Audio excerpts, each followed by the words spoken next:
Hi everybody, welcome to the OAG RC. I'm taking a little time out from my latest build project, which looks something like this. And I have decided to take a look at my brand new Tamiya RC lineup Volume 1 2023. Now this showed up as new in stock the other day at one of my hobby stores, and I thought, well, I'll have a bit of that. And when I flipped into the back, which has the beautiful BBX on it, it was current as of December 2022. And what? I'm filming this now in May 23, so probably quite a bit's changed since this came out. But I thought I'd just take you through, quick flick through, highlight some nice things that I'm looking forward to, and then you know what's in these catalogues. If you want to go and get one yourself, you can go and get one from Tamiya. I've already thumbed through this about 7 or 8 times already. So on the first page, first 2-3 pages, is all about these awesome RC trucks. I'm not really interested in these, but I know there's loads of people that are. I really respect the amount of detail and the amount of engineering that goes into these RC models, but they're really not for me.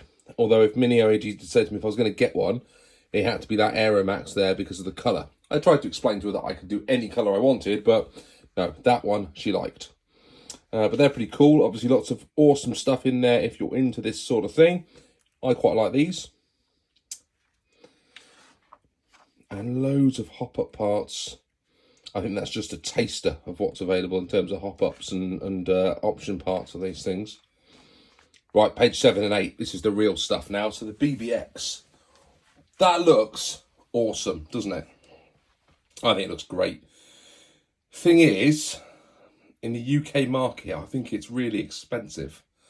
But then everything seems to be getting really expensive in the UK market at the minute. But this one does look awesome. I like the tyres, I like the wheels, I like the look of the body. I like it all. I can't justify that particular price on that particular buggy at the minute. So we'll see how they go. A lot of the Tamiyas that seem to come in priced in the UK at around that £300 price point either sell really well or they don't seem to sell at all. I mean, the VQS is a good example of that. That is still in stock pretty much everywhere you can get a VQS, which suggests to me it just hasn't sold particularly well at that price point. And I think initially this will sell well, but I wonder whether that second or third restock might be sort of similar. It'll sit there on the shelf for quite some time. A bit like this one, really. Now, I was chatting to someone the other day about this. In the UK, this is priced up at £320 or £330, which is, what's that? It's probably about 380 bucks, something like that. In the US, people have told me they've been picking this up for about 240 bucks, 250 bucks. That's quite a big difference. I know the UK tends to have this markup. That kit feels overpriced to me. A lot of options on it, a lot of stuff going on, but compared to elsewhere in the market, it feels like an awful lot of money. Hotshot 2 blockhead looks really cool, but on the same page as the Wild one, you can see how similar those two models were in their design, or certainly the paint schemes that they've come in. I still like this, and I'm still on the fence as to whether I should pick one up. TTO2B, our leader box car, as Madeline would say. Not going to give too much away because we haven't even started next season yet. Over here, we've got the beautiful Avanti Black Edition. That's an awesome looking RC.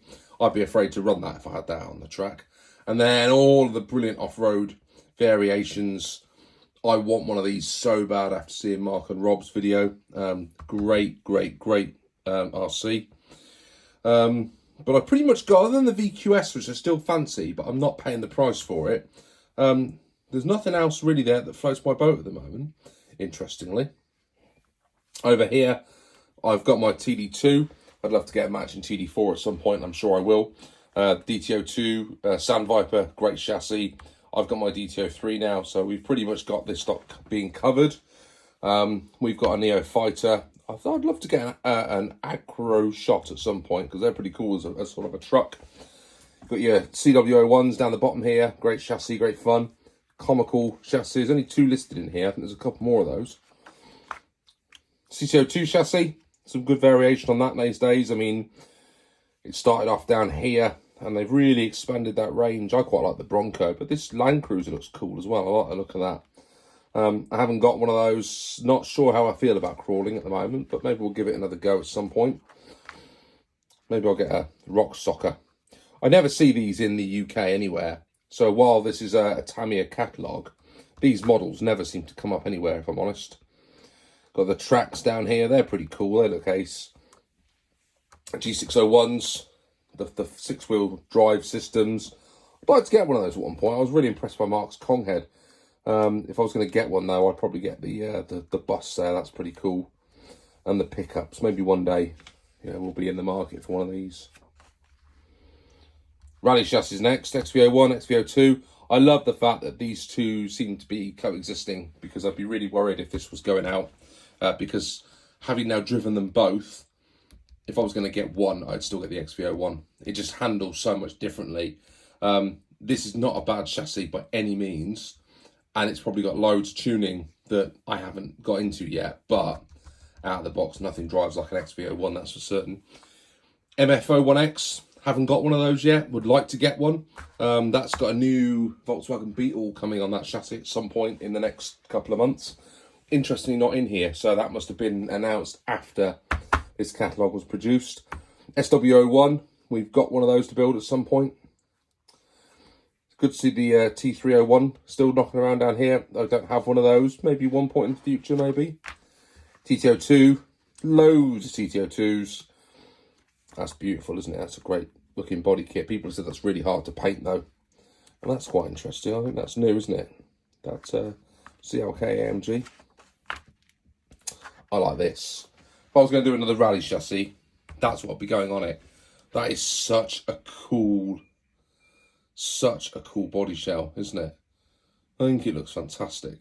So yeah, I'd be getting one of those if I was getting another rally. Although I do like the Celica as well. That is pretty cool. It's a shame they haven't put those on a proper rally chassis and they put them on the TT02.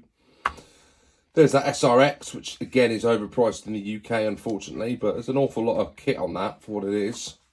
And then all the different TT02 variants. They've sneaked the TA02 Lancer down here. That's still around by the looks of it, which is great to see. But the rest of it is all TT02 or TT01s. Lots and lots and lots of options. Oh, and the R kit's in there as well. But no S kit anymore. Oh, I skipped a page. Sorry. Look at that. MB01. That is a fabulous looking model. I'd be afraid to run it again. Love the wheel arches, how they flare out. I think this is an interesting looking chassis because there's lots of different setups that they can do with it. But unless they're going to do an RA version of that again, I'm out because I don't really have anywhere to run the road cars. So that's a bit of a shame. Maybe they will do an RA for us. That'd be nice.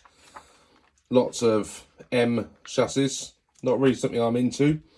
But the two concept chassis do look interesting. And then this awesome TA08 Pro. That looks like a heck of a bit of kit, to be honest. A couple of F1 chassis still knocking around, which is great. I'd like to see another one on one of these chassis. The F1 or Formula E chassis, I can't remember what that one was called. That was a really interesting chassis. I'd love to see Tamiya use that for something else as well. The Merc is still in here. That is beautiful. My brother-in-law's got one of those. It's such a great chassis. And the trucks on the TT02 Type E, they're pretty cool. There's a whole page of tanks. So this is something I've never really looked into before. They do look really good fun. And apparently they've got like a battle system and you can shoot little infrared shots at each other. But they're really quite detailed models. Not something I've ever really been in. I don't think it's something I'll be really getting, but I certainly admire them. And then a really good expert assembled or semi-assembled range these days. Now Tamiya's always done this. It doesn't appeal to me because I like building my kits. But if you really wanted a Tamiya and you didn't want to go through all the hassle of building it and you wanted to get into the hobby, this is not a bad place to start really. You still need your radio gear, but it certainly gets you well on the way. So there you go, closing out. Nice image of that BBX. Just trying to say to me, yeah, you do want to buy me. You do want to spend the money on me. But yeah, there you go. So let me know what you think. I will always get these. I'll always talk you through them. For me, it takes me back to being a kid. We used to thumb through these things for hours and hours and hours. I'm getting quite a stack of them collected now, and yeah, enjoy it. Guys, I hope you've enjoyed that. Let me know which ones you're going to be getting, and I'll see you all soon on the OAG RC. See you later. Bye now.